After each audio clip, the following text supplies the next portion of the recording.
¿Qué tal? Buenas noches. Bienvenidos, doctoras, doctores. Pues es un honor darles la bienvenida a esta semana 45 de nuestras pláticas y nuestras sesiones que tenemos. Y hoy, justamente, terminando o parte del congreso que está realizándose en Guadalajara de Ginecobstetricia, Nacional de Ginecobstetricia, en su sesión 70, pues bueno, les doy la bienvenida en nombre de Auvernia y sus redes distribuidores y asimismo de Emanuel, quien justamente se disculpa porque está trasladándose de Guadalajara justamente a Ciudad de México. Y pues bueno, en esta semana 45 tenemos el honor de tener nuevamente a la doctora Teresa Guerrero, nuestra ginecóloga, experta en trastornos de la mujer y en enfoque sobre todo en este género aplicado justamente a una atención integral. La doctora Guerrero es ginecóloga certificada del Colegio Mexicano de Ginecología y Obstetricia y también asimismo del Colegio Americano de Ginecología y Obstetricia. Es experta justamente en trastornos hormonales y de salud del tracto genitourinario. Es una especialista sobre todo en esta parte de ginecología, de coloscopía, de cirugía ginecológica, de climaterio y menopausia. Es justamente el tema que hoy nos trae, doctora. Es un gusto recibirte para que podamos hablar hoy justamente de este síndrome genitourinario de menopausia que tanto nos agobia, que es así un enfrentarse con el tiempo, con la edad, pero que ya fisiológicamente tu cuerpo está marcándote una nueva etapa, que no es una enfermedad como tal, sino simplemente eso, ¿no? Iniciar una nueva etapa dentro de la vida de la mujer. Así es. Bienvenida, doctora, un gusto. Muchas gracias. Buenas noches. Como siempre, pues encantada de estar aquí con ustedes y pues claro, compartirles un poquito acerca de este tema que es súper interesante, que da para mucho y que pues por supuesto vamos a ir hablando sobre la marcha, sobre el tema. Ok, les voy a compartir mi pantalla y vamos a empezar con la presentación. Ok, ahí está.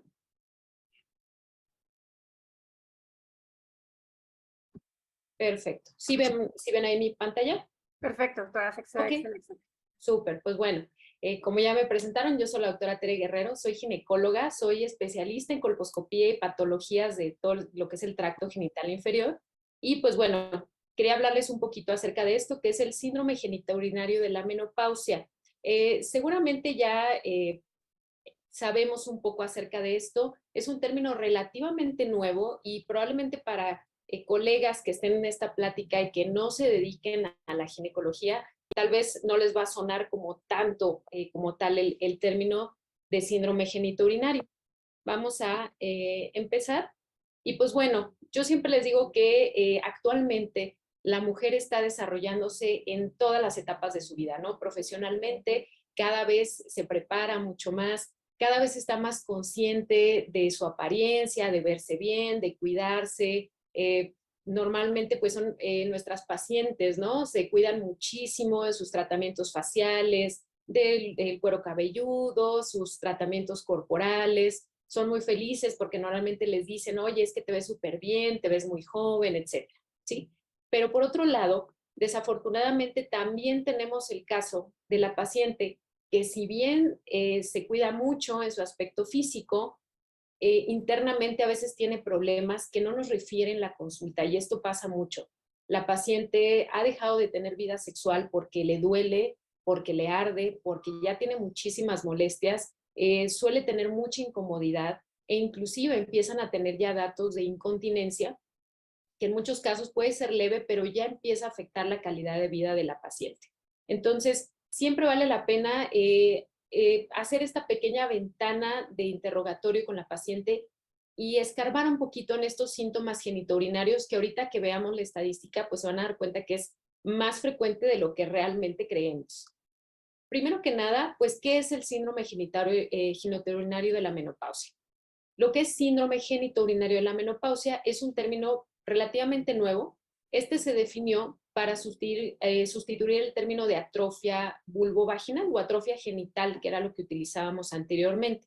Esto pues es el conjunto de signos y síntomas genitourinarios que están asociados a la disminución de estrógenos, esta disminución hormonal que vamos a tener posterior a la menopausia. Se define en el 2013 por la Sociedad Internacional para el Estudio de la Salud Sexual Femenina y por la NAMS Entonces nos dicen, bueno, todos estos síntomas que la paciente va a experimentar posterior a la menopausia, los vamos a englobar en este síndrome genitourinario, que ahorita ya les voy a platicar un poquito más a detalle en qué consiste ese síndrome genitourinario.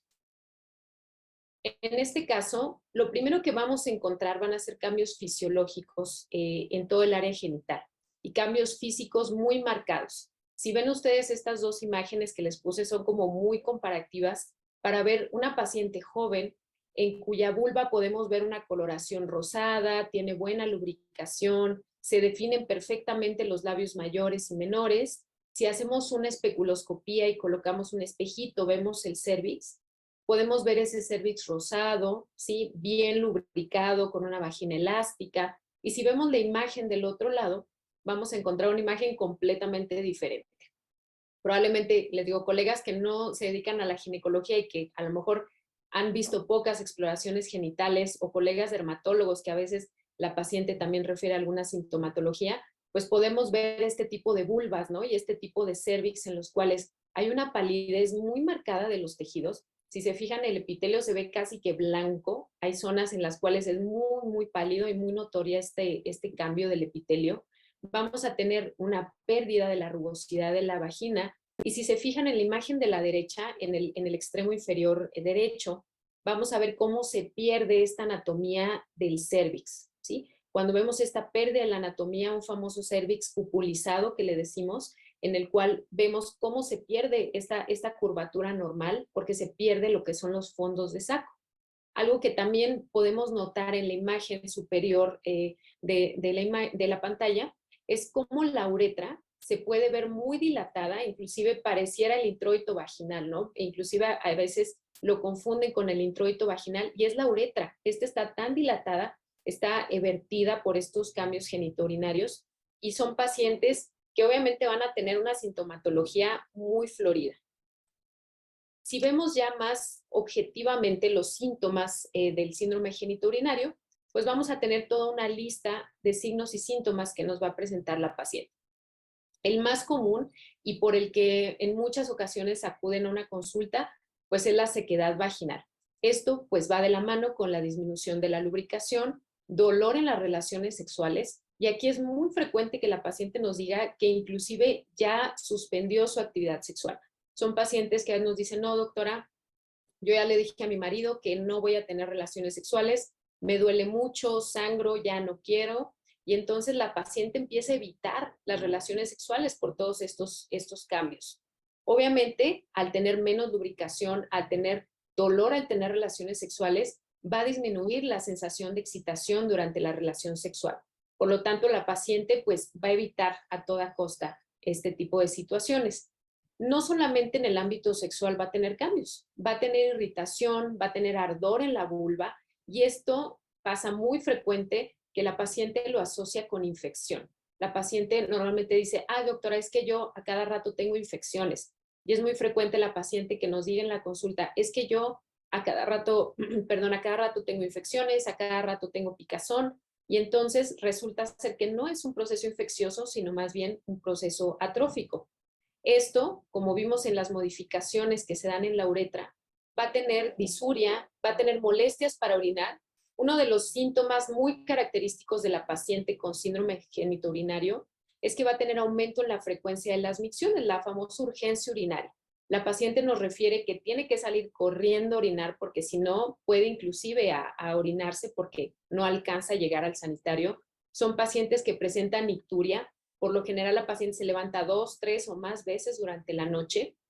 Va a tener infecciones de repetición. Si bien a veces no son infecciones como tal, pues estos cambios inflamatorios que va a tener, sí puede tener infecciones de repetición asociadas a estos cambios fisiológicos que estamos presentando. Y obviamente, pues va a haber una disfunción sexual, ¿no? Si sumamos todos estos síntomas que tiene la paciente, por supuesto que van a mermar en el deseo sexual, que si bien puede ser por otras causas, en muchas ocasiones la relación directa va a ser pues con estos síntomas que está presentando la paciente. Otro de los signos que ya vamos a ver nosotros dentro de la exploración física, pues son estos cambios tan notorios que podemos ver en la imagen del lado derecho. vamos a ver una disminución de las secreciones vaginales, vamos a ver esta pérdida de la rugosidad de la pared vaginal y vamos a ver una disminución de la elasticidad. Inclusive son pacientes que a veces ya no solo la relación sexual no se puede, sino que a veces una exploración ginecológica armada, la colocación de un espejo vaginal, puede llegar a ser súper doloroso e inclusive a veces no lo podemos hacer y tenemos que meter un espejito súper pequeñito para poder visualizar el cérvix y los fondos de saco.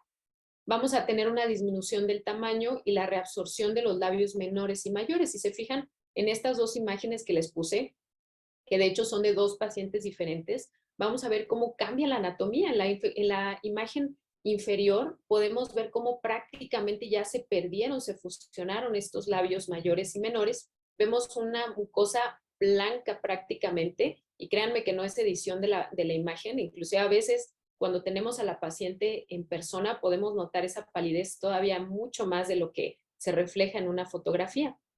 Vamos a tener palidez, enrojecimiento de estos tejidos y una fragilidad muy tremenda. Y esto es bien importante que lo tomemos en cuenta cuando la paciente acude y vamos a hacer una exploración vaginal. Si se fijan, el introito es tan pequeñito que a veces el solo hecho de separar estas paredes puede generar un sangrado o un desgarro.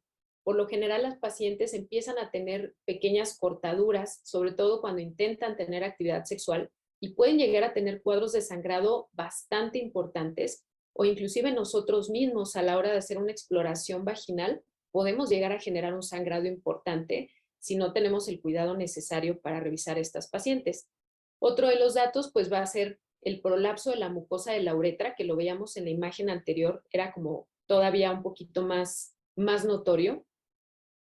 Y también podemos ver la pérdida de las carúnculas himeneales, la reducción del glande del clítoris. Esto a veces a la paciente le puede generar muchísima molestia, ya que la zona del clítoris puede quedar muy expuesta y empiezan a generar muchísima irritación, dolor, inflamación. Entonces, si se fijan, todo este abanico de síntomas, pues son bastante floridos y realmente los podemos en muchas ocasiones visualizar al momento de que la paciente va a una consulta ginecológica de rutina, ¿sí? Y ya durante el interrogatorio, muchas veces que ya revisamos a nuestra paciente, le empezamos a preguntar, oiga, ¿tiene dolor al tener relaciones? Que en la mayoría de los casos nos dice eso la paciente, no, doctora, yo la verdad ya evito tener actividad sexual, o me duele mucho, o sí, efectivamente, tengo molestias, voy a hacer pipí constantemente. Entonces, si se fijan, todos estos síntomas van más allá de la atrofia vaginal. Es por eso que se le cambia el término a síndrome genitourinario, porque realmente tenemos un número muy grande de signos y síntomas que tenemos que valorar en nuestra paciente. ¿Se pueden medir objetivamente? Sí se pueden medir objetivamente. Tenemos varios índices de valoración de la salud vaginal, aunque realmente aquí creo que el diagnóstico es principalmente clínico, ¿no? Lo estamos viendo, estamos revisando a nuestra paciente. Siempre vale la pena hacer una exploración genital, inclusive si no es posible la exploración armada en ese momento, pues sí visualizar las mucosas, ver cómo está la anatomía, si no hay pérdida de esta anatomía. A veces no es posible justamente hacer una buena medición de la longitud vaginal o ver la integridad del epitelio, aunque en muchos casos las atrofias pueden ser tan severas que inclusive el pasar un hisopo o pasar el cepillito para la toma de una citología cervical puede generar muchísimas molestias.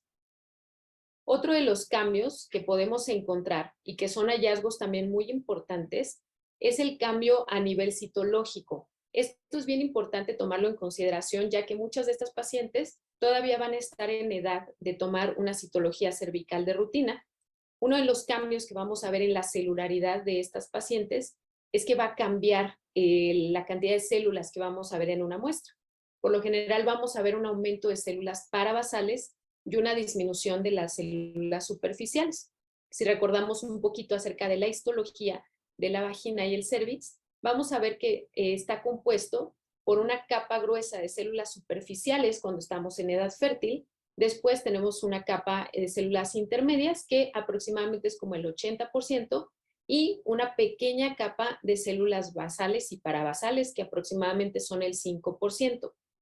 Cuando se llega a la etapa de menopausia y posmenopausia, vamos a tener un cambio en la proporción de esta celularidad. y lo que va a predominar van a ser las células intermedias y parabasales. Si se fijan, el porcentaje de estas células incrementa muchísimo y es muy importante tomarlo en cuenta, ya que en muchos casos podemos llegar a tener diagnósticos erróneos de lesiones cervicales asociados a estos cambios atróficos. Es muy frecuente que la paciente, si tiene una atrofia severa, a la hora de tomar una muestra de citología cervical, pues resulta que nos reportan una lesión intraepitelial, inclusive hasta una lesión de alto grado. Esto es bien importante tomar en consideración, que puede ser una causa atrófica, que obviamente habrá que descartar ya posteriormente en un estudio colposcópico, en la toma de una citología de repetición, etc. Y otro dato muy importante que sabemos que es básico dentro de la salud vaginal es el pH. El pH va a empezar a cambiar y por lo general va a ser mayor a 5. Si vemos en esta tablita que les presento en cuanto al epitelio y al pH vaginal, vamos a ver que a lo largo de la vida de la mujer va a haber un cambio en este pH. Sabemos que en las etapas tempranas de la vida, por ejemplo, en los primeros meses o en la infancia temprana, va a ser un pH alcalino, justamente muy parecido al que vamos a tener hacia la menopausia. Vamos a tener un pH de 7, inclusive puede ser un poquito mayor. Durante la pubertad va a empezar a acidificarse y esto va a estar relacionado con el inicio de la menstruación, y durante la madurez sexual sabemos que vamos a tener un pH ácido principalmente. Y ya sabemos que esta acidez del pH es básica para mantener una adecuada microbiota en la vagina, que va a estar predominada por los lactobacilos. Durante el embarazo inclusive podemos tener una mayor acidificación de este pH y vamos a tener un mayor desarrollo de lactobacilos. Inclusive en la mujer embarazada es muy frecuente que tenga mucho flujo, que erróneamente a veces se diagnostica como si fuera una infección. A veces pensamos que la paciente pueda tener infecciones de repetición y resulta pues que no, que simplemente por los cambios hormonales va a tener un aumento en el flujo vaginal. Y llegando a la etapa de la menopausia volvemos a tener un cambio en el pH, que por lo general va a ser entre 6 y 7 y en ocasiones puede ser inclusive un poco mayor. Y entonces la microbiota, la flora vaginal va a cambiar y esto la vuelve más susceptible a tener infecciones. ¿Qué pasa? ¿Cómo se forma el síndrome genitourinario? Pues bueno, es toda una serie de eventos que se van a presentar que van a iniciar con el déficit de estrógenos, que en el caso de la menopausia, pues sabemos que es un cambio fisiológico esperado en estas pacientes. Esto va a condicionar atrofia, va a generar este adelgazamiento de los tejidos y va a hacer que tengamos una disminución de las células superficiales. Esta disminución de las células superficiales es muy importante, ya que vamos a empezar a tener una disminución del glucógeno, que sabemos es básico para el mantenimiento justamente de esta microbiota vaginal. Vamos a tener una disminución de estos lactobacilos y por lo tanto vamos a tener una disminución del ácido láctico, que sabemos es protector. Entonces, estos cambios, esta serie de cambios va a generar que el pH se vaya alcalinizando, por lo tanto hay alteraciones de la flora vaginal y vamos a presentar el síndrome genitourinario. Entonces, si se fijan, pues viene toda esta serie de cambios que como motivo principal o inicial, pues va a ser la pérdida de los estrógenos, ¿no? Estos estados de hipoestrogenismo que no necesariamente están ligados con la menopausia, pero que sabemos que en la mayoría de los casos, pues va a ser el agente causal. ¿Qué otros casos nos pueden condicionar un síndrome genitourinario? No necesariamente con la menopausia. Obviamente casos en los que vamos a tener un hipoestrogenismo, como puede ser una falla ovárica prematura. Podemos tener pacientes con amenorreas hipotalámicas, por ejemplo, pacientes que son deportistas de alto rendimiento, pacientes que tienen trastornos alimenticios, que suelen tener periodos de amenorrea severos. Las mujeres con ovario poliquístico, que a veces no lo consideramos, que suelen tener casos de amenorreas a veces de hasta un año o más tiempo, en los cuales, por supuesto, que también vamos a ver cambios a nivel genitourinario. Pacientes que recibieron radiación, estados como el parto y la lactancia, sobre todo a nivel de la lactancia, es muy frecuente que cuando la paciente regresa a su chequeo de rutina posterior a que nació su bebé, podemos llegar a encontrar estos cambios. Inclusive a veces la paciente nos dice que no ha reiniciado su vida sexual después del nacimiento de su bebé. Y una de estas causas puede ser estas molestias vaginales que presenta. Es bien importante, siempre les digo yo a mis residentes que es muy importante que interroguemos a nuestras pacientes en la etapa de lactancia, a ver cómo se sienten, si ya reiniciaron vida sexual, porque a veces son temas que no solemos tocar en la consulta, pero que sí es bien importante porque la paciente a veces no nos dice nada, no saca el tema a colación y entonces pues simplemente se aguanta sus síntomas. El uso de anticonceptivos, principalmente el uso de anticonceptivos con progesterona sola, como puede ser el implante subdérmico, como puede ser el DIU, liberador de levonorgestrel, como es el famoso Mirena. Pacientes que tengan reacciones alérgicas o inflamatorias, cualquier proceso inflamatorio también nos va a generar cambios ahí en el epitelio. Trastornos endocrinos, ya lo decía, el ovario poliquístico puede ser uno de ellos, pacientes con hipotiroidismo, pacientes con problemas reumáticos también van a presentar casos de síndrome genitourinario y obviamente pues algún traumatismo, la presencia de algún cuerpo extraño que genere inflamación. Obviamente la menopausia pues siempre va a ser el agente causal principal, pero si se fijan en todos estos casos de hipoestrogenismo, pues también vamos a tener algunos cambios. Ahora vámonos un poquito a la estadística del síndrome genitourinario y la prevalencia, la verdad es que es muchísima, ya cuando la vemos, y bueno, si la vemos dentro de la consulta, sabemos que es muy frecuente. La estadística nos dice que la prevalencia se sitúa en torno al 50% según una encuesta europea en mujeres posmenopáusicas que se realizó en el 2016 y en población latinoamericana tenemos por ahí otro estudio en el cual nos reportan una prevalencia del 51 hasta el 55% que aproximadamente coincide con esta estadística en mujeres europeas. Ahora, estas son las pacientes que refieren datos de síndrome genitourinario. La realidad es que en muchas ocasiones pues tenemos un porcentaje todavía mayor. Y esto, conforme avance la edad de la paciente, también va a avanzar la prevalencia de este síndrome genitourinario. Ahora, sabemos ya que prácticamente 1 de cada 2 mujeres posmenopáusicas va a tener datos de síndrome genitourinario en mayor o menor medida. Pero vean la siguiente estadística, que es la que nos debe de preocupar todavía un poquito más. Y es que más del 70% de las mujeres no consultan a su ginecólogo por los síntomas relacionados al síndrome genitourinario. Esto, mis colegas ginecólogos lo podrán saber, la paciente viene a su chequeo de rutina, la paciente viene a tomarse su Papá Nicolau, viene porque tiene alguna otra molestia, y así como muy casualmente a veces nos comenta esto, ¿no? Y sobre todo se da más a veces a nivel institucional porque la paciente pues le da pena comentarlo con su médico general o le da pena comentarlo con su médico familiar o con su médico de primer contacto. Entonces, muchas veces la paciente no consulta o bien el tema viene como secundario dentro del motivo de consulta ginecológica. Entonces, vean cómo casi 3/4 partes de estas pacientes no van a consultar por estos síntomas.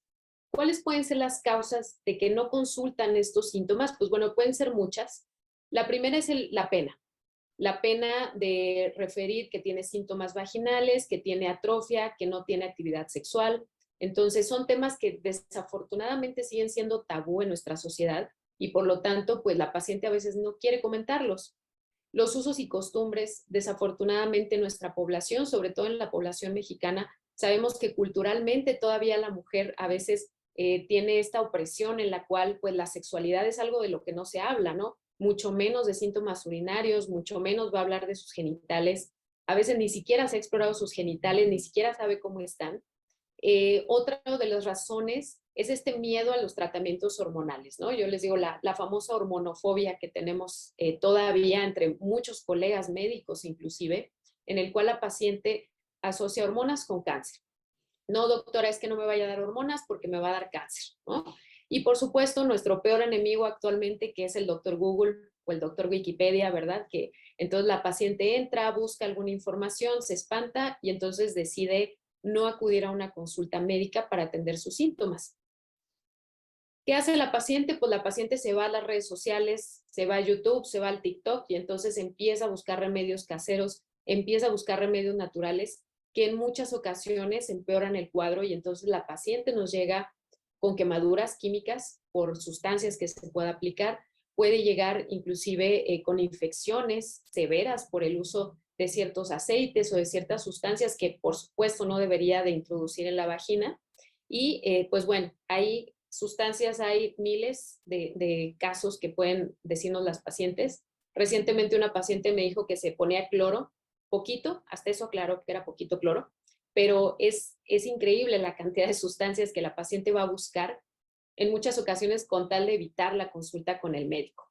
Y de ahí, pues bueno, creo que es nuestro trabajo hacer esta conciencia con las pacientes, promover esta salud sexual, esta salud genital, para que evitemos este tipo de casos, ¿no? De automedicación. En cuanto a los manejos que tenemos para el síndrome genitourinario, pues tenemos muchísimos. Ahorita los vamos a ver en grado a la evidencia que tenemos. Y pues bueno, dentro de estos, lo que es la Sociedad Americana de Ginecología y Obstetricia, la Comego, ¿sí? Y la SEGO en España también tienen sus propias guías ya específicamente para lo que es el síndrome genitourinario de la menopausia. Vamos a hablar un poquito acerca de las opciones terapéuticas que tenemos para el síndrome genitourinario, muy brevemente cada una, ya que son muchas, pero quiero que vean esta tabla para que veamos el nivel de evidencia que tenemos con cada uno de estos tratamientos, que pueden ser desde cambios en el estilo de vida, el mantener la actividad sexual, que esto es bien importante, decirle a la paciente que debe de tratar de continuar su vida sexual, obviamente con un tratamiento que nosotros le dejemos, ya que de otra manera, pues la paciente va a decir, no, doctora, o sea, sabe que lo intenté, sangré, me dolió muchísimo, ya no lo voy a intentar. Y por supuesto, los que tienen mejor evidencia, que son los hidratantes, los lubricantes, el tratamiento hormonal y el láser. Hablando un poquito de los cambios en el estilo de vida, los voy a mencionar muy brevemente, ya que pues, son los que tienen el menor grado de evidencia, son el dejar de fumar, ya que el tabaquismo va a aumentar el metabolismo del estrógeno y por lo tanto se va a asociar a una atrofia vaginal. La dieta y el ejercicio, que obviamente sabemos es necesario tener un estilo de vida saludable, va a mejorar el metabolismo, va a disminuir el riesgo cardiovascular y nos puede ayudar a mejorar la circulación, específicamente en el área genital. Lo de continuar la actividad sexual justamente nos ayuda a mantener la vagina, todo el área genital elástica, lubricada, y esto nos ayuda a mantener todos estos beneficios y que la paciente no aumente o no acelere nuestros cambios genitourinarios. En el caso de los hidratantes y lubricantes vaginales, son la primera línea terapéutica en estas pacientes con síntomas leves a moderados. Prácticamente es lo primero que podemos empezar a utilizar con nuestra paciente. Pueden ser tan eficaces como los estrógenos locales para mejorar los síntomas y los cambios en el pH, que esto es importante ya que nos va a dar una mejoría importante en cuanto a los síntomas de la paciente, pero también en la exploración vamos a notar cambios en la paciente, vamos a notar una vagina más elástica, vamos a ver cómo va a mejorar esta celularidad, inclusive cuando vamos a tomar una citología posterior a que la paciente tuvo un resultado alterado, podemos mandar un hidratante y posterior hacer la toma de la citología de control. Dentro de estos hidratantes, las características que deben de tener de preferencia es que tengan una osmolaridad de 200 a 600 miliosmoles por kilo, que no contengan parabenos, que ya sabemos que son disruptores hormonales, y que tengan un pH de 3.5 a 5. Esto es importante ya que la paciente, siempre que le vamos a mandar un tratamiento local, como la paciente tiene un pH alcalino, va a tener un pH de 7 o mayor, es muy importante explicarle que puede ser que las primeras aplicaciones que se ponga puede llegar a tener un poco de ardor y molestia, sobre todo cuando le mandamos estrógenos locales, ya que de otra manera la paciente se espanta y ya no se los vuelve a aplicar. Se lo aplica 1 o 2 veces, le arde y dice, no, yo ya no me lo voy a aplicar. Dentro de los componentes que tienen los hidratantes vaginales, vamos a mencionar solamente 2, ya que hay muchísimos, pero los que tienen mayor evidencia, que tienen un impacto positivo en la mejoría del epitelio, en la mejoría de los tejidos de la paciente. Uno de ellos es el ácido hialurónico, que va a tener una disminución significativa de la sequedad vaginal, va a tener esta eficacia similar a los estrógenos locales y va a haber una disminución de la dispareunia, que esto es bien importante, ¿no? La paciente va a tener una mejoría, va a tener relaciones sexuales no dolorosas y va a poder continuar con su actividad sexual. Otro de los componentes que actualmente se están utilizando y que ya existen algunos artículos que nos demuestran que ha tenido muchos beneficios en la mejoría de los síntomas de la paciente son los policarbófilos, que son estas sustancias que van a ayudar a proteger y humedecer la mucosa vaginal. Son eficaces para la administración de un tratamiento y mantenerlo en el tejido, ¿no? Es decir, es como un biofilm que se va a adherir a la mucosa de la paciente y nos va a permitir tener un efecto más prolongado. Esto es importante porque a veces la paciente, por ejemplo, utiliza solamente un lubricante, ¿no? La paciente va a la farmacia, compra un lubricante vaginal que es en base a agua y el efecto pues se pierde muy rápido, obviamente, porque se absorbe muy rápidamente. La ventaja también del uso de los policarbófilos es que no va a manchar y no va a dejar ningún tipo de residuo, entonces la paciente se puede aplicar su hidratante y no va a tener ningún problema de que se manche su ropa interior, etc. Hablando de esto, es bien importante explicarle a la paciente la diferencia entre el lubricante y el hidratante, ya que la paciente puede confundirlos y a veces por eso también no tener una mejoría adecuada de los síntomas. Hay que explicarle que el lubricante va a ser para facilitar las relaciones sexuales y que es para utilización principalmente al tener relaciones sexuales, y que el hidratante va a ser un producto que nos va a ayudar a mantener la elasticidad de la vagina, que nos va a ayudar a prevenir las infecciones, que nos va a ayudar a ir mejorando este tejido vaginal con el uso. Es importante enfatizar en el uso de lubricación cuando tiene relaciones sexuales para evitar estos daños a la mucosa vaginal y la importancia de ser constante con el hidratante, ya que la paciente en ocasiones los confunde y me ha ocurrido a mí en la consulta que la paciente nos dice, no, es que no supe cuál ponerme de los dos, entonces usé solamente uno, o la paciente, como les digo, es muy común que vaya y compre a la farmacia un lubricante y lo aplica como si fuera un hidratante vulvar y obviamente pues no va a tener los beneficios que estamos buscando. Hablando de la terapia de reemplazo hormonal, no me voy a detener mucho en el tema porque es muy extenso, pero se ha demostrado que la terapia de reemplazo hormonal sí nos puede ayudar en el síndrome genitourinario, sobre todo cuando está en presencia de síntomas vasomotores. Va a tener muchos beneficios adicionales a la mejoría de los síntomas genitourinarios. Sabemos que nos puede ayudar para una protección cardiovascular, nos ayuda a proteger la densidad ósea, entre otros beneficios. Sin embargo, sabemos que la terapia de reemplazo hormonal no siempre la vamos a poder utilizar en todas las pacientes. Aquí tenemos que hacer una correcta evaluación y ver si es el tratamiento correcto para nuestra paciente en específico. Hablando de los estrógenos locales, que es uno de los tratamientos que tenemos más evidencia y tenemos más tiempo en la utilización, sobre todo los ginecólogos, sabemos que tiene una eficacia demostrada para mejorar estos síntomas genitourinarios. Va a tener una baja absorción sistémica y esto es importante porque justamente uno de los mayores miedos, tanto de la paciente como de algunos colegas, es que la paciente pueda aumentar su riesgo de cáncer, sobre todo cáncer de endometrio o cáncer de mama. Sabemos que la absorción sistémica va a ser muy baja y que el acumulativo de estas dosis que le vamos a mandar a la paciente no es suficiente como para que incremente su riesgo.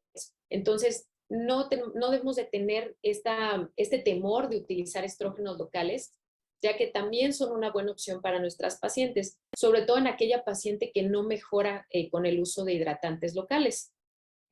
Por lo mismo que estamos utilizando una dosis muy baja de estrógenos locales, no vamos a necesitar el uso de progestágenos para protección endometrial y esto ya quedó documentado desde el 2016 por la Sociedad Internacional de Menopausia. Entonces, podemos utilizarlos con confianza. Nos va a ayudar a mejorar el índice de maduración celular. En ocasiones, si la paciente está un poco renuente para el uso de estrógenos locales, necesitamos repetir una citología justamente porque nos salió con alteraciones. Podemos utilizar un esquema corto de estrógenos locales únicamente para madurar el epitelio, tomar la citología y podemos regresar a la paciente al uso de hidratantes. Y como les mencionaba, a veces la principal dificultad que tenemos con este tratamiento pues es la aceptación tanto de la paciente como del médico, ¿no? A veces le mandamos el tratamiento a la paciente, algún colega le dice, oiga, no se aplique eso porque le puede dar cáncer y entonces la paciente dice, no, pues mejor me aguanto mis molestias porque pues me da miedo que me vaya a dar cáncer. Dentro de estos tratamientos hormonales que no necesariamente son con estrógeno, podemos utilizar lo que son los moduladores selectivos de los receptores de estrógeno o los famosos SERM. Estos van a tener un efecto agonista o antagonista sobre estos receptores estrogénicos. Uno de los tratamientos que tenemos se llama ospemifeno, que se administra a las pacientes por vía oral y está indicado en las mujeres que no son candidatas al tratamiento con estrógenos locales. Es como un tratamiento de segunda línea y va a tener efectos a partir de la cuarta semana o hasta sexta semana del tratamiento Una de las ventajas que también tienen los PEMIFENO es que no solamente va a mejorar síntomas genitourinarios, sino que también se ha visto que mejora la función sexual. Esto lo que va a hacer es que va a aumentar la expresión de los receptores estrogénicos, en lo que es el epitelio y el estroma de la vagina. La prasterona, que es otro de los tratamientos hormonales, digamos, de reciente uso, este es aprobado ya por la FDA y está indicado en mujeres que no son candidatas al tratamiento también con estrógenos locales. Es muy útil en mujeres con antecedente de cáncer de mama, aunque ahorita ya voy a hablar un poquito acerca de este tema, y nos ayuda muchísimo a mejorar tanto los síntomas genitourinarios e inclusive la paciente tiene mejoría en el deseo sexual con el uso de la prasterona. El tercio externo de vagina tiene muchos receptores para testosterona y para DEA, entonces estas pacientes que se les administra por vía local les ayuda bastante para mejorar estos síntomas.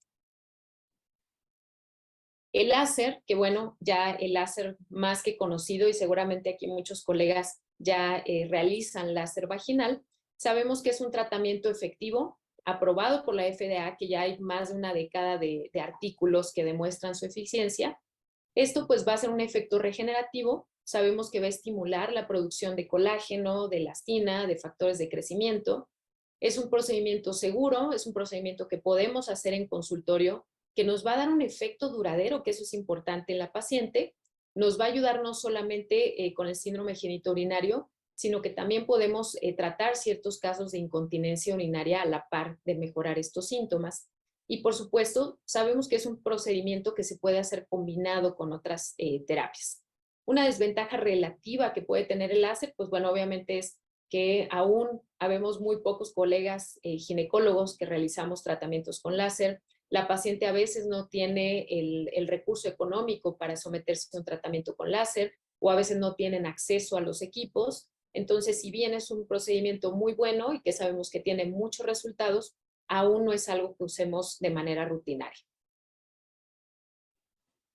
Y bueno, hablando un poquito de las pacientes con cáncer de mama, porque siempre es un problema, ya lo hablaron hace poco cuando se tocó el tema de cáncer de mama en otro webinar, sabemos que estas pacientes, si bien ya sobrevivieron al cáncer, hay que enfocarnos en su salud y en su salud sexual, en la sintomatología que van a tener después del tratamiento, ¿no? Ya que en muchas ocasiones se nos olvida que esta paciente pues ya sobrevivió al cáncer y que es una mujer en muchas ocasiones joven y que tiene vida sexual o quiere tener vida sexual y que a veces no puede por todos estos síntomas que va a tener.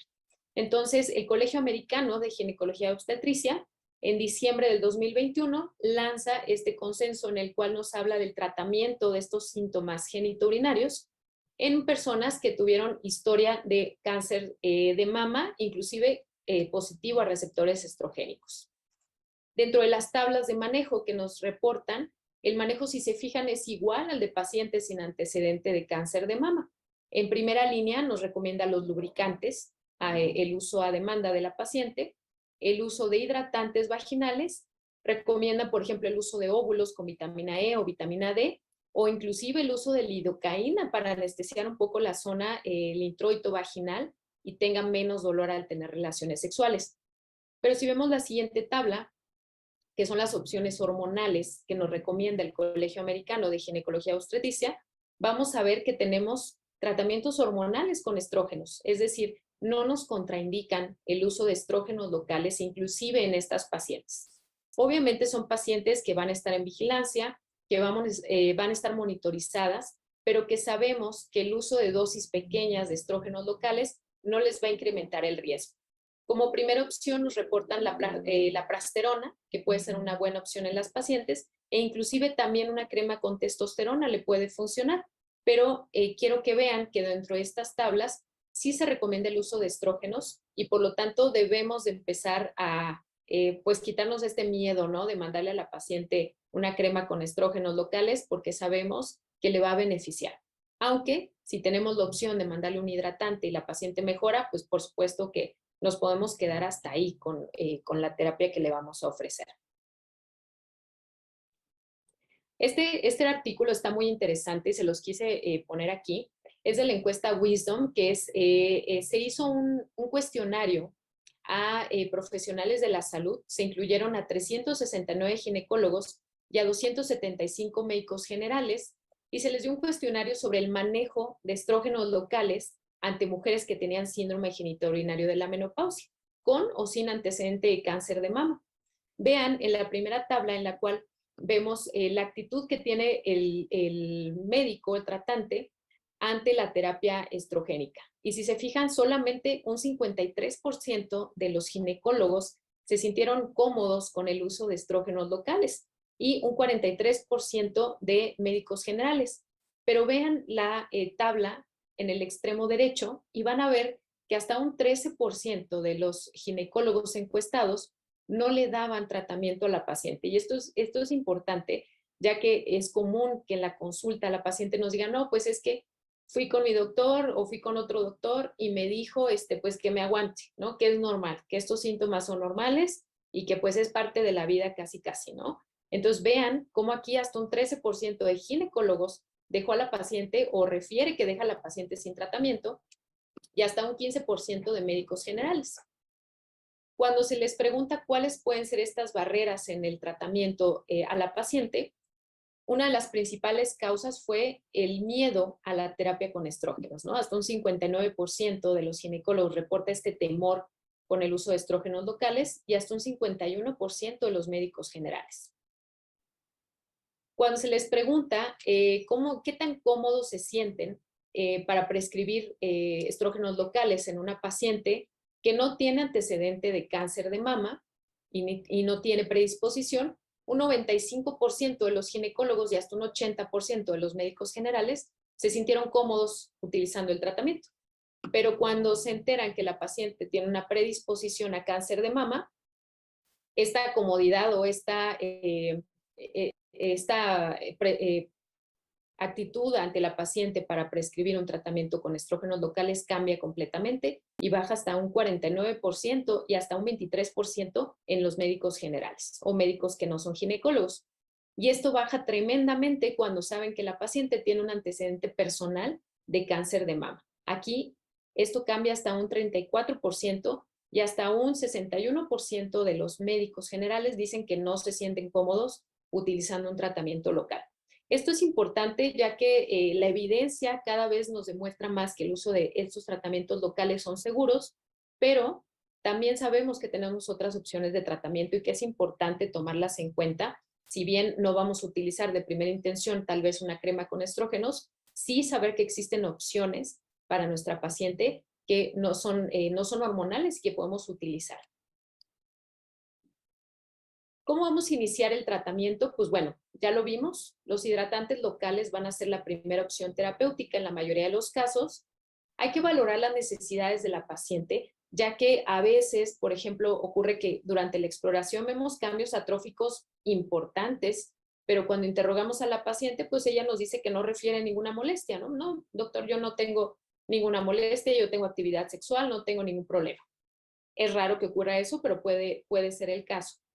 Hay que escoger la presentación indicada, sobre todo de los hidratantes y de los tratamientos que vamos a aplicar vía vaginal en la paciente. Esto es bien importante porque ya vimos cómo hay pacientes en las cuales el introito vaginal puede estar tan pequeñito, puede estar tan cerrado o con tantos cambios atróficos que el mandarle a la paciente, por ejemplo, un aplicador vaginal, que es normalmente como una pequeña pipeta, la paciente no lo va a poder introducir. Entonces ahí vamos a buscar el aplicador correcto para ella. A veces hay pacientes que desafortunadamente no saben en dónde está su introito vaginal y es muy difícil, por ejemplo, que se vayan a introducir un óvulo.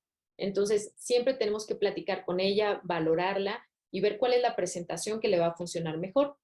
Insisto en explicar la diferencia entre hidratante interno, hidratante vulvar y lubricante, porque de verdad que la paciente en ocasiones tiene mucha confusión, se aplica los productos mal. Entonces, sí es muy importante aclararle cuál es la función de cada uno y cómo es que se lo va a aplicar. Y la importancia de la constancia.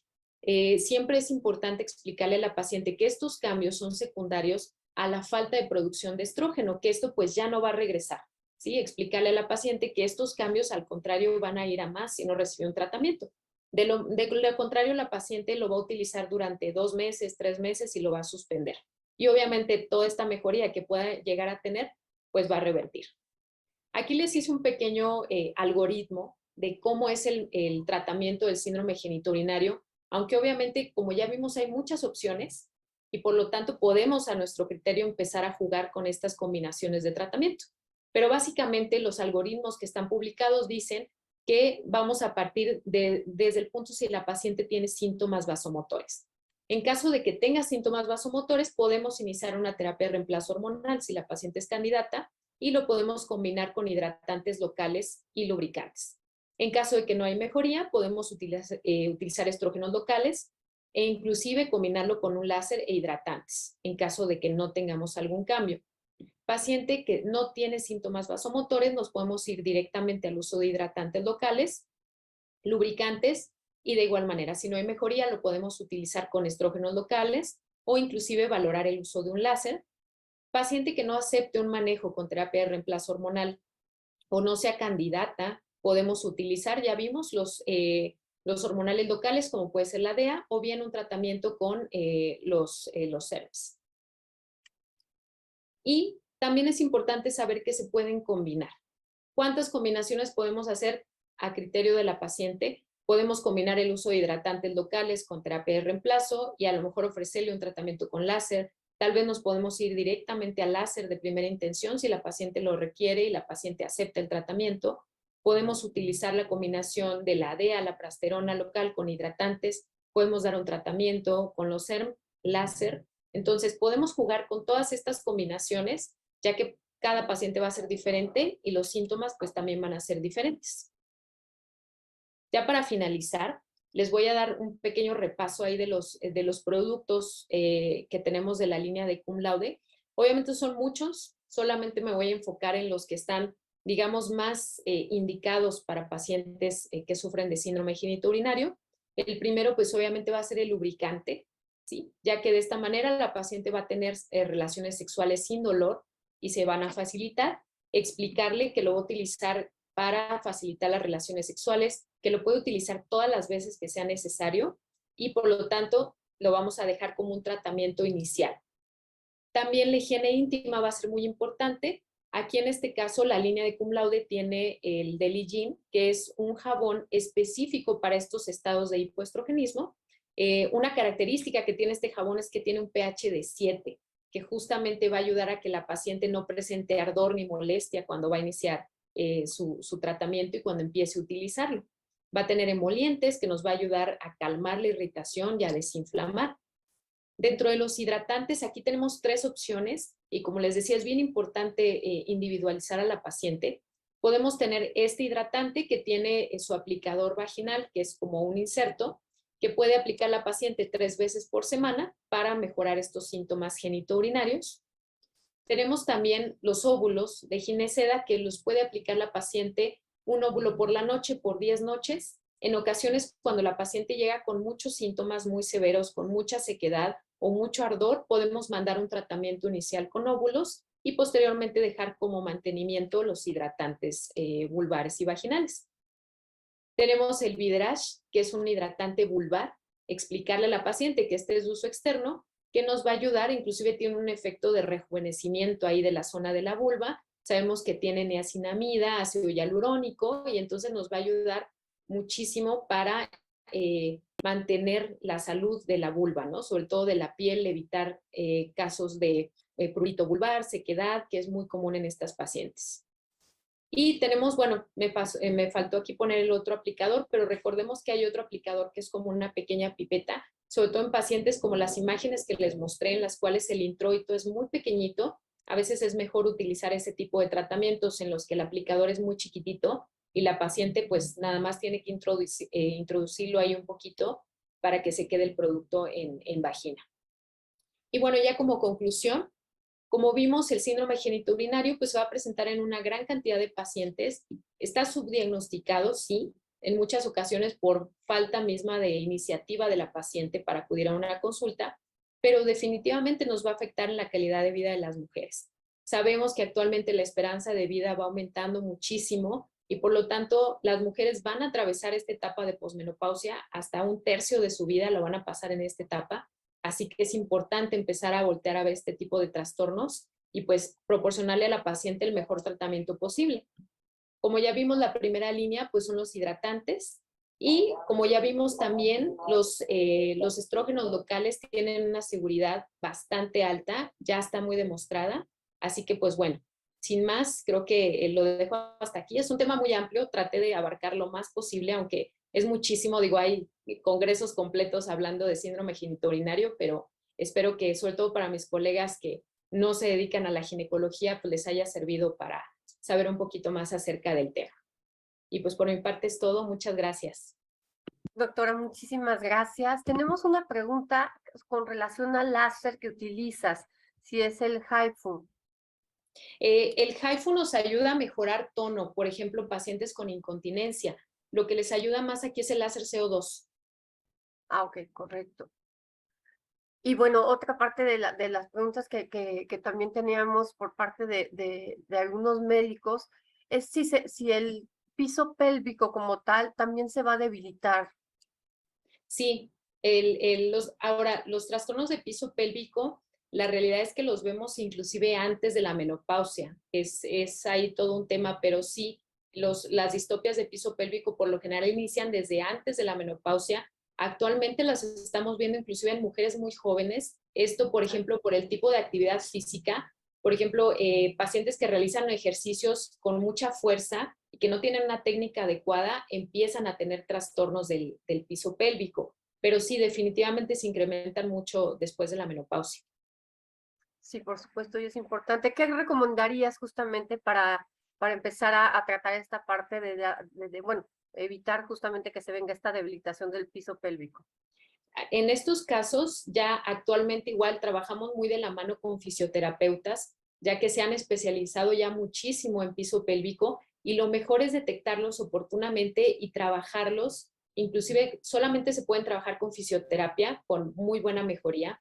Podemos utilizar lo que es la tecnología de HIFEM, que ya saben que utilizamos, por ejemplo, para tratamientos reductivos como para grasa abdominal o estimulación de los músculos. Tenemos una sillita que se llama Emsela, que es una silla pues ya no tan nueva, pero ya se está popularizando, que nos ayuda a estimular estos músculos del piso de la pelvis. En pacientes que tienen, por ejemplo, descenso de la pared vaginal anterior leve, podemos mejorarlo con el láser. En casos en los que la paciente a veces no es candidata a un tratamiento quirúrgico o pacientes en ocasiones ocurre que tienen mucho riesgo quirúrgico, ¿no?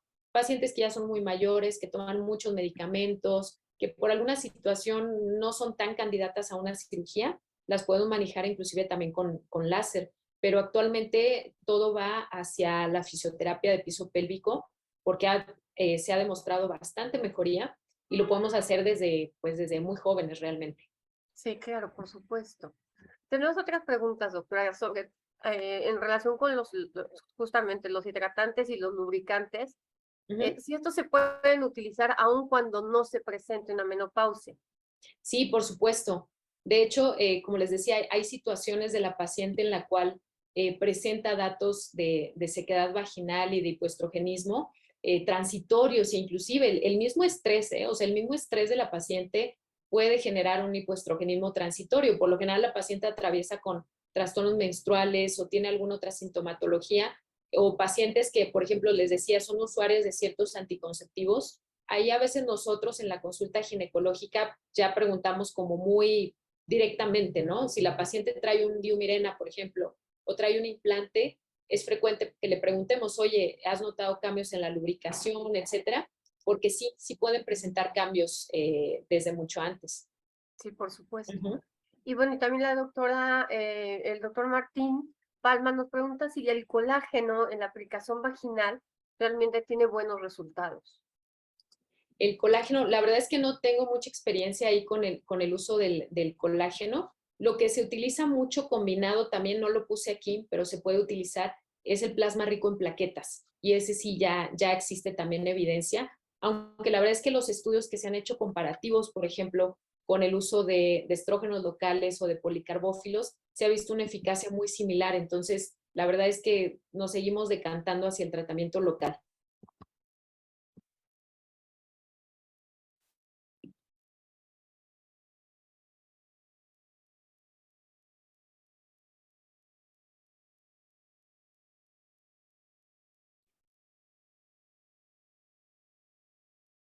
Se desconectó por un momento.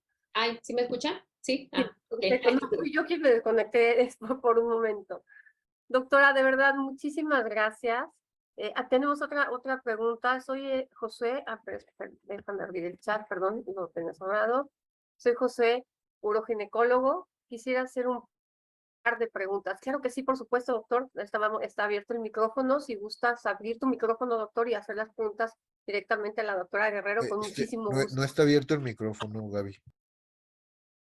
O No, no pues sé si le pido a él que lo abra. Si no puedes abrir tu micrófono, doctor, si gustas redactarnos la pregunta y con muchísimo gusto.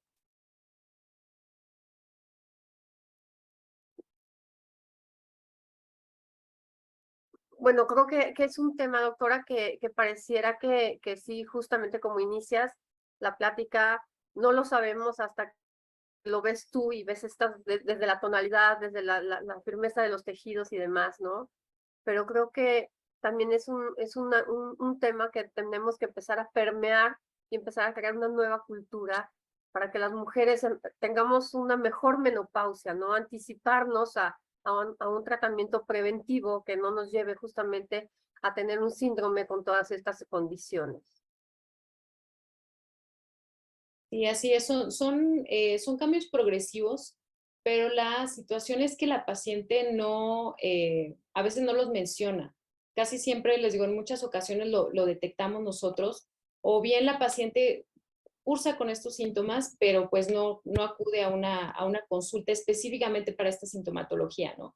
La detectamos casi siempre a la hora de que la paciente va y se realiza un Papa Nicolau de rutina, por ejemplo, ¿no?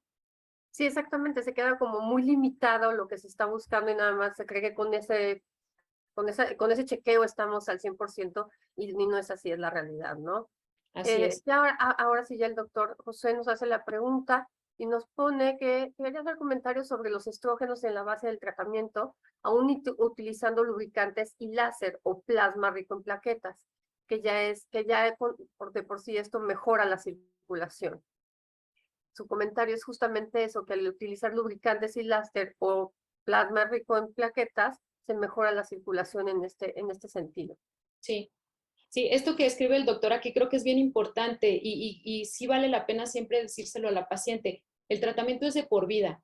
La paciente a veces cuando escucha esto que es de por vida, como que la angustia y le preocupa porque de cómo, doctora, cómo que lo voy a usar de por vida. Yo siempre les digo, ¿cuántos años tienen poniéndose shampoo cuando se mete a Claro, bañar?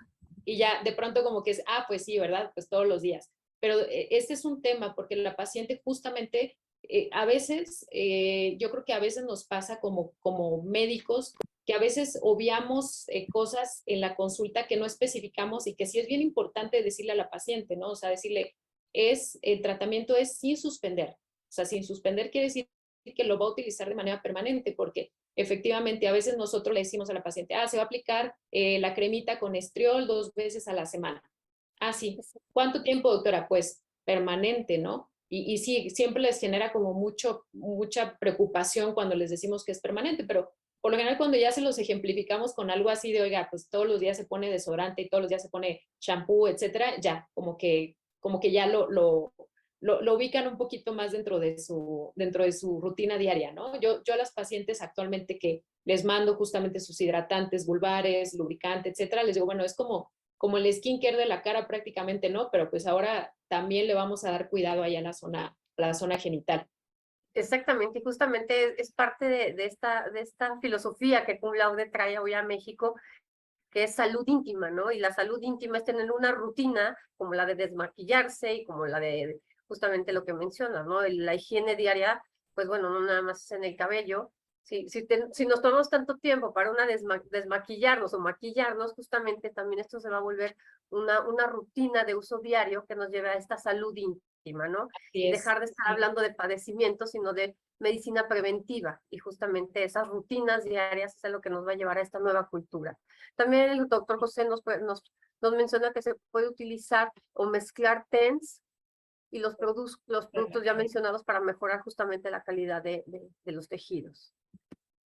Así es, y justo lo que menciona aquí el doctor, se mejora también la incontinencia que bueno, no, me enfoqué un poquito más en los síntomas vaginales en esta presentación, pero por supuesto, parte importante del síndrome genitourinario, pues es la incontinencia, principalmente incontinencia de urgencia, aunque puede ser una incontinencia mixta, pero sí, por supuesto. Y yo aquí les haría la invitación, porque sé que aquí hay muchos colegas que justamente no son ginecólogos, que son médicos estéticos, dermatólogos, plásticos, etcétera. No pierdan esa pequeñita ventana que nos da a veces la paciente de oportunidad para brindarle este tipo de tratamientos, porque a veces la paciente pues agarra confianza con ustedes porque se fue a poner el Botox o se fue a poner un filler, lo que sea, y tiene como que esta pequeña ventana de confianza de, oiga, doctora, fíjese que traigo muchas molestias, o que cree que ya con mi marido nada porque, híjole, me duele muchísimo. Siempre aprovechen esa pequeña ventana de oportunidad que tiene la paciente, ya que muchas ocasiones ocurre que ella menciona el síntoma con otro médico y a veces justo les dicen, ay, no, pues es normal, ay, no, pues es que ya es la edad, no, ay, no, pues es que pues es parte de la vida casi, casi, ¿no? Y la paciente muchas veces ya no vuelve a sacar el tema porque dice, bueno, si me dijeron que era normal, pues entonces ya no digo nada. Entonces, siempre aprovechen esa pequeña ventana que les da a veces la paciente de confianza, porque a veces ya entra mucho en confianza y de verdad no lo dejen pasar. Si justamente pueden iniciarle un tratamiento con hidratantes locales, etcétera, mandarla con su ginecóloga, háganlo, porque sí, a veces pasa mucho que perdemos como esta pequeña ventana de la paciente o desafortunadamente le dicen que es normal y la paciente pues ya supone que es normal y entonces ya no acude a un tratamiento. Exactamente, creo que sí es bien importante que dejemos de lado esta cultura de la mujer luchona, la mujer que puede todo, que se vuelve mamá, pero es profesionista y abarca muchos ámbitos y deja de lado justamente este cuidado que es tan importante que es la salud, ¿no? Doctora, nos preguntan, y bueno, están en tus redes, pero nos preguntan dónde das consulta, están interesados en saber dónde podemos encontrarte. Sí, claro que sí, yo me encuentro en la Colonia del Valle. Estoy en José María Rico 326. Estoy a 2 cuadras del Hospital 20 de Noviembre. Con mucho gusto, ahí está ahí en la última diapositiva les dejé mi correo, pero sí, claro que sí, ahí estoy a la orden. Ahorita se los pongo aquí en el chat si gustan. Por favor, doctora, te lo vamos a agradecer muchísimo.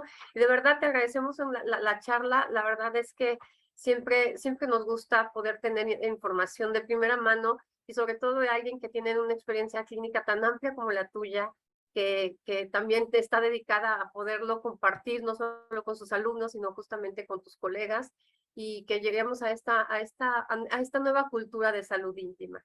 De verdad, doctora, muchísimas gracias. No, te están felicitando la doctora Indira Martínez. Muchísimas gracias por la plática. Y pues bueno, estaremos en algún otro tema seguramente muy pronto, ahora que tenemos Cum Laude como una de nuestras marcas principales para cuidar a la mujer en todas las etapas, desde la niñez, evidentemente, hasta la etapa de menopausia y climaterio, como lo vimos el día de hoy. Muchísimas gracias, doctora. Y bueno, doctores, no nos dejen de acompañar la siguiente semana. Estaremos hablando de estos mitos y realidades sobre el uso de surfactantes en productos del cabello y tendremos la fortuna de que nos acompañe justamente la especialista en desarrollo e investigación del cuidado del pelo de la Sartic directamente, y nos dará gusto poderlos tener en la semana 46 en este OB que siempre los acompaña y nos mantiene actualizados a todos. Muchísimas gracias, que pasen muy linda noche y bueno, les dejo de todos modos nuevamente los saludos de Manuel. Sigue volando, hubiera querido estar con ustedes, pero bueno, les agradecemos muchísimo su participación. Excelente noche, hasta luego.